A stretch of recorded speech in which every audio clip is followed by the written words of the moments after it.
Chennai shopping మాల్లో ఉగాది వేడుకలు. మీ పండుగ షాపింగ్ చెన్నై షాపింగ్ మాల్లో చేయండి. అందమైన వస్త్రాలతో పాటు విలువైన బహుమతులు పొందండి. నమస్తే, వెల్కమ్ టు ఐ డ్రీమ్. మనతో పాటు ఉన్నారు ప్రముఖ herbalist and traditional healer Anjaneya Raju garu. ఈరోజు వారితో మాట్లాడి చాలామంది అజీర్తి అనగానే సోంపుని వాడుతూ ఉంటారు. అయితే సోంపు చాలా రకాలుగా ఉపయోగపడుతుంది. ఆ ఉపయోగాలు ఏంటి, దాన్ని ఎలా వాడుకుంటే ఫలితాలు ఉంటాయి, దీని గురించి ఆయన అడిగి తెలుసుకుందాం. నమస్తే సార్. నమస్కారం అమ్మా. సార్, సోంపు అనగానే చాలామందికి తెలిసింది అజీర్తికి సోంపు వాడతారు అనేసి, కానీ ఇదే కాదు ఇంకా చాలా రకాల ఉపయోగాలు ఉన్నాయనేసి అంటూ ఉంటారు కదా, ఏంటి ఆ ఉపయోగాలు ఏంటి సార్? అంటే సోంపు అనేటికి పిల్లలకి చాలా ఇష్టం అమ్మా. ఏదైనా మనం హోటల్కి వెళ్ళినా, హోటల్కి తీసుకొచ్చినా రిటర్న్లో వాళ్ళు ఇస్తారు కదా, అది పిల్లలు నాప్కిన్స్లో కట్టుకుని బాగా తింటూ ఉంటారు. ఆ టేస్ట్ పిల్లలకి చాలా నచ్చుతుందమ్మా. ఫస్ట్ ఏంటంటే ఇది కామన్, అందరికీ తెలుసున్న వస్తువు, కానీ ఏంటంటే అది ఏదో హోటల్ ఇస్తున్నాళ్ళే తింటున్నాం అనుకుంటారు తప్ప చాలా ఆయుర్వేదంలో దానికి చాలా ఉపయోగాలు ఉన్నాయమ్మా. అందులో మొట్టమొదటి ఏంటంటే మనం అది వాడే వస్తువుని ఎలా శుద్ధి చేయాలనేది మనం మాట్లాడుకుందామమ్మా. సోపు అనేక రకాలుగా ఉపయోగపడుతుందమ్మా, ఒక అమృతం లాంటిది, చాలా మంచిది. కానీ శుద్ధి చేసుకోకపోతే ఎంతో కొంత సైడ్ ఎఫెక్ట్ ఉంటుందమ్మా అందులో కూడా. అందుకు సోప్ని ఏం చేయాలంటే వేపించుకోవాలమ్మా. వేపించుకుంటే దాంట్లో ఉన్న సైడ్ ఎఫెక్ట్లు ఏ అయితే ఉన్నాయో టాక్సిన్స్ అన్నీ బయటికి వెళ్ళిపోతాయి. సెకండ్ థింగ్ ఏంటంటే, లేదు అంటే ఒక సున్నము నీళ్ళలో నానబెట్టుకోమంటారు. ఒక 3 గంటలు నానబెట్టి తీసమ్మా ఎండబెట్టేసుకుంటే శుద్ధి అయిపోతుంది. అదేవిధంగా సోపు పైన ఏదైతే తొక్క లాంటిది ఉంటుందో అది కొంచెం అరగటానికి లేట్ అవుతుందమ్మా. మంచి ఫైబర్, అది మెత్తగా కొట్టుకోగలిగితే, కానీ నలగదు అది గమ్ముని.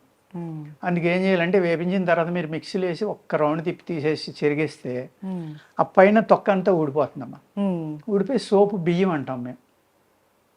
దాన్ని కనుక మీరు వాడుకుంటే అప్పుడు అమృతంలాగా అది మీకు పనిచేస్తుంది.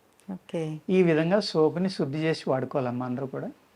వాడుకుంటే అది ఒక అమృతంలాగే పనిచేస్తుంది. మేము ఆయుర్వేదంలో దాన్ని బెస్ట్ క్యారియర్ కింద వాడుకుంటామమ్మా.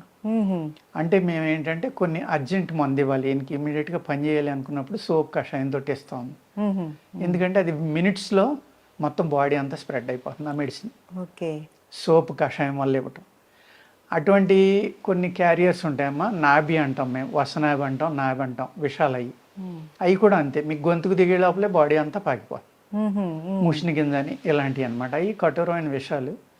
అవి చాలా జాగ్రత్తగా శుద్ధి చేసి డాక్టర్ల పర్యవేక్షణలో మట్టుకే వాడుకోవాలమ్మా. ఇది సేఫెస్ట్ క్యారియర్. అంటే మీకు ఎటువంటి సైడ్ ఎఫెక్ట్ లేకుండా అన్ని ఏజ్ గ్రూప్ వాళ్ళు, అన్ని ప్రాబ్లమ్స్ వాళ్ళు తినగలిగే క్యారియర్ సోంపం. దాన్ని సోప్ అంటాం, సోంపు అంటాం. ఇది అన్ని రకాలుగా ఉపయోగపడుతుందమ్మా ఇది. అదేవిధంగా ఇప్పుడు సమ్మర్ వెళ్ళిపోయింది అనుకోండి, మనకి యాక్చువల్గా ఆయుర్వేద శాస్త్రంలో రాసింది ఏంటంటే, సమ్మర్ వచ్చే ముందర అంటే ఏప్రిల్ నెలాఖరులో సోంపుని తీసుకుని నేను అన్నట్టుగా శుద్ధి చేసుకున్నామా. ఆ సోపు బియ్యంగా ఏ అయితే వస్తాయో ఆ బియ్యాన్ని తీసుకుని వాటిని సన్నటి చూర్ణం చేసుకున్నామా. ఆ చూర్ణానికి సరిపడి పటిక బెల్లం పొడిని కలుపుకోమంటారు. కడి మిశ్రీ అంటారు కదా. పటిక బెల్లం అంటే గడ్డలుగా ఉంటుంది, తెల్లగా. అది పౌడర్ చేసుకుని 2 సమానంగా కలుపుకుని ఒక డబ్బాలో పోసుకోండి. ఉదయం లేవగానే మొహం కడగగానే అందరూ కూడా, ఇంట్లో అందరూ కూడా ఒక 3 వేళకు వచ్చినంత నోట్లో వేసుకుని చప్పలించండి. అది మే నెల అంతా తినమని, అంటే వేసవికాలంలో 1 నెల తినమని రాశారమ్మా ఆయుర్వేద శాస్త్రంలో. ఆ 1 నెల మీరు తినటం వల్ల సంవత్సరం పొడికి మీకు ఏ జబ్బు రాదంటమ్మా. ఒక మే నెలలో అలా తీసుకుంటాం వల్ల. అంటే ఎంత అద్భుతమైన మెడిసిన్ కదా అని ఆయుర్వేద గ్రంథాల్లో రాశారో చూడండి. అదేవిధంగా మనం ఈ పిచ్చి కుక్క, పిచ్చి నక్కలు ఈ కరవడం వల్ల ఏమవుతుందంటే పొట్ట నిండా ఇంజక్షన్ చేయించుకోవటం, బొడ్డు చుట్టూరు చాలా భయపడటం. ఎంతోమంది ప్యానిక్ అయిపోతారు. కుక్క కరిసిందన్నాడు పిచ్చి కుక్క ఏమో అని భయపడిపోయి గబగబా హాస్పిటల్కి వెళ్ళి ఇంజక్షన్ చేయించుకుంటారమ్మా. అలాంటి వాటికి కూడా ఇది విరుగుడుగా పనిచేస్తుందమ్మా. నేను ఏదైతే చూర్ణం చెప్పానో మీకు ఇప్పుడు, అదే చూర్ణాన్ని తేనె కలుపుకున్నమ్మా సమానంగా బాగా నూరుకోవాలి. దేంట్లో వేసి నూరుకుని అది రోజు 1 స్పూన్, ఉదయం సాయంత్రం 1 స్పూను తింటే 2 పూట్ల 2 స్పూన్లు ఎంటీ స్టమక్ తోటి తినాలమ్మా. ఏదైతే ఈ విష ప్రభావం ఉందో దాన్ని తగ్గిస్తుంది. అంటే విష ప్రభావం తగ్గింది కాబట్టి ఇది ఒకటి తినేసి మీరు ఇంజక్షన్ చేయించుకోవద్దు, లేకపోతే మందులు వాడుకోవద్దు అని చెప్పట్లేదమ్మా. ఏమీ లేనప్పుడు వాటి మీద ఆధారపడ్డారు. అవును. ఇవాళ మనం ఎలా చెప్పామనుకోండి, జనాలు ఏమంటారంటే ఆడికి కరితే బాగుంది పిచ్చుకోక అప్పుడు తెలుస్తుంది అంటారు. అవును.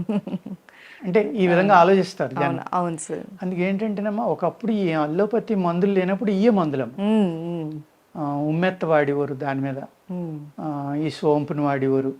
ఇలాగ అనేక రకాల మూలికలు ఉన్నాయమ్మా. పిచ్చి కుక్క కరిసిన, పిచ్చి నక్క కరిసిన, ఉమ్, కోతి కరిసిన, ఈ అన్నాళ్ళకి అంటే విషయం మనిషి కాటు. ఉమ్, దానికి కూడా ఏది విరుగుడు అనేది ఆయుర్వేద శాస్త్రంలో చాలా విపులంగా ఇవాళ కాదు వేల సంవత్సరాల నుంచి రాసుకొచ్చినాయి అమ్మాయి. ఉమ్, అటువంటి ఇది విరుగుడు అని రాశారు వాళ్ళు. అది మనం ప్రివెంట్గా వాడుకోవచ్చు. ఉమ్, ఇది అనేక రకాలుగా ఉపయోగపడుతుందమ్మా సోంపు అనేది. Um, heart, liver, spleen, lungs, kidney um. అన్నీ శుద్ధి అవుతాయమ్మా ఓకే. సోపు తినటం వల్ల. ఉమ్, అదేవిధంగా దీన్ని అనేక రకాలుగా తినొచ్చు. ఎలాగా అంటే మీరు ఒక మసాలాల్లో మనం వేస్తాం, ఉమ్, కూరల్లో వేస్తాం. అలాగే ఈ నోటి దుర్వాసనకు కూడా సోపు నవ్వడం వల్ల పోతుందమ్మా. ఉమ్, ఉమ్, దాన్ని మేము టూత్ పౌడర్లో కలుపుతూ ఉంటాం, షాజీరా పౌడర్ ఒకటి ఇదొకటి. ఎందుకంటే మంచి ఫ్లేవర్, ఉమ్, పళ్ళు తోముకున్నప్పుడు ఏంటంటే అద్భుతమైన ఫ్లేవర్ వస్తుంది కాబట్టి. అలాగా అనేక రకాలుగా సోప్ అనేదాన్ని మనం వాడుకోవచ్చమ్మా. ఉమ్, ఈ సొంటి ఏదైతే అల్లం ఉందో అల్లం రసం తీసుకున్నమ్మా. సొంటి అంటే ఎండిపోయిందని సొంటి అంటాం, పచ్చిదాన్ని అల్లం అంటాం. అల్లం అంటారు. ఆ అల్లం రసంలో ఈ సోప్ పౌడర్ ఏదైతే ఉందో అది వేసమ్మా. కొద్దిగా సాల్ట్ వేసుకుని బాగా నూరి ఉమ్, దాన్ని ఒక గిన్నెలో వేసి వేడి చేస్తే పేస్ట్ గట్టిపడేదాకా వేడి చేసుకున్నామా. దాన్ని మాత్రలు కట్టుకుని తింటే అజీర్ణం మీద అద్భుతంగా పనిచేస్తుంది. ఉమ్, పిల్లలు కానీ పెద్దలు కానీ ఎవరైనా సరే, ఎవరి అజీర్ణం మీద అయినా సరే చాలా బ్రహ్మాండంగా ఇది పనిచేస్తుంది. ఉమ్. ఏం చేయాలండి? అల్లం రసం. అల్లం రసం తీసుకోవాలి. ఆ రసంలో మీరు సోప్ చూర్ణాన్ని కలుపుకోవాలి. ఉమ్, కలుపుకుని అందులో కావాల్సినంత ఉప్పు వేసుకోవాలి. లేదు నిమ్మకాయ కూడా పిండుకోవచ్చు ఎక్స్ట్రా కావాలంటే, పులుపు కూడా కావాలి మాకు అనుకుంటే.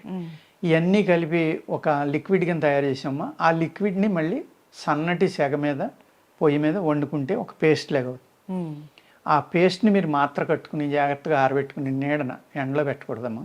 ఉమ్, నీడన ఆరబెట్టుకుని పూర్తిగా ఆరిపోయాక మీరు సీసాలో పోసి ఉంచుకుంటే పిల్లలు ఆ ఫ్లేవర్ చాలా ఇష్టంగా తింటారు. ఉమ్, పెద్దవాళ్ళు కానీ పిల్లలు కానీ అజీత్ చేసిందన్న వెంటనే ఒక 2 మాత్రలో 3, 4 తిన్నారనుకోండి బ్రహ్మాండంగా ఆకలి అవుతుంది, గ్యాస్ అనేది పోతుంది.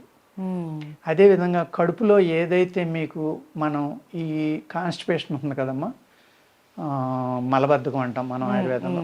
ఆ విధంగా ఉన్న వాళ్ళకి ఏమవుతుందంటే అది మలం పేరుకుపోవడం వల్ల పొట్టలో దాన్ని చెడు పదార్థాలు అంటాం అమ్మ మేము.